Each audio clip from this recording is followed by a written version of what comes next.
ایک بات پڑھی نسائی شریف میں اور دیگر کتابوں میں، کچھ باتیں انسان کے لیے غذا بن جاتی ہیں. وہ بیمار ہو تو پڑھ کے تندرست ہو جاتا ہے، وہ دکھی ہو تو پڑھ کے سکھی ہو جاتا ہے، سن کے سکھی ہو جاتا ہے. حضرت ام سلیم، حضرت انس بن مالک کی والدہ، ان کے شوہر موجود نہیں تھے، انتقال کر گئے، تو حضرت ابو طلحہ انصاری کہتے ہیں کہ میں نکاح کرنا چاہتا تھا. حضرت ابو طلحہ بڑے سمجھدار آدمی تھے، زیرک تھے، مالدار تھے، عقل مند دانا بندے تھے. انہوں نے پیغام بھیجا حضرت ام سلیم سے کہ تیرے ساتھ نکاح کرنا ہے. سمجھدار آدمی تھے، عقل مند تھے. حضرت ام سلیم کہنے لگی کہ آپ نے پیغام نکاح بھیجا ہے تو آپ جتنے وزادار اور شریف آدمی، آپ کا پیغام نکاح رد نہیں کیا جا سکتا، پر میری نکاح کی شرطیں بڑی سخت ہیں. ہم نے کہا وہ کیا؟ کہنے لگی میرا حق مہر بڑا مہنگا ہے، اگر آپ میرا حق مہر ادا کریں تو وہ میں آپ سے نکاح کر لیتی ہوں.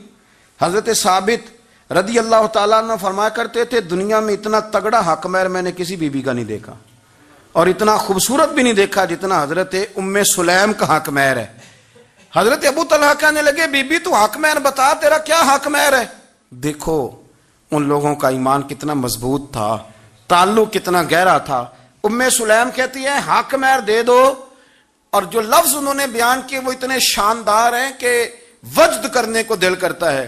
فرمانے لگی بس حق مہر لوں گی، اس کے بعد کسی چیز کا سوال نہیں کروں گی، ساری زندگی خرچہ نہیں مانگوں گی، روٹی پانی کپڑا جو دو گے پہن لوں گی، پر ایک حق مہر وہ اگر دیتے ہو تو میں نکاح کر لیتی ہوں، اس کے علاوہ سوال کوئی نہیں. حضرت ابو طلحہ کہنے لگے بی بی بتا تو صحیح حق مہر کیا، تو رو پڑی.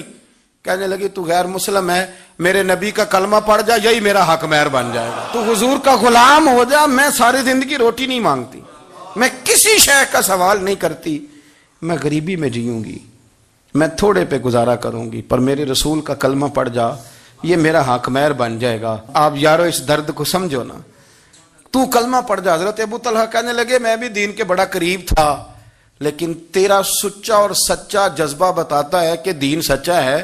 فرمانے لگے تو اب نکاح کر چاہے نہ کر، میں نے مصطفیٰ کا کلمہ پڑھنے کا فیصلہ کر لیا. میں نے فیصلہ کر لیا ہے کہ اب میں نبی پاک کا کلمہ، اور میری یہ شرط نہیں کہ تو نکاح کرے چاہے نہ کرے. یہ وہ واحد حق مہر ہے. ایک بی بی نے حق مہر لیا ہے کہ تو کلمہ پڑھ، تو کلمہ پڑھ اور میں تیرے ساتھ نکاح. اللہ کرے اب بھی بیویاں ہوں جو کہیں کہ پہلے نمازی بن، قرآن مجید یاد کر، پہلے شریف النفس ہو، پر یہ تو بیویوں کی شرطیں نہیں. بیویاں تو کہتے ہیں قبضہ دے، تو اپنی کنجیاں دے، باقی کسی چیز کی ضرورت. میرے رسول کریم علیہ السلام کے غلاموں کی دین کے ساتھ جو کمٹمنٹ ہے، دین کے ساتھ ان کا جو گہرا مضبوط ربط ہے، اس ربط کا انداز یہ ہے کہ عورتیں بھی کہتی ہیں کہ آپ کلمہ پڑھ جائیں، ہمارا حق مہر ہو گیا.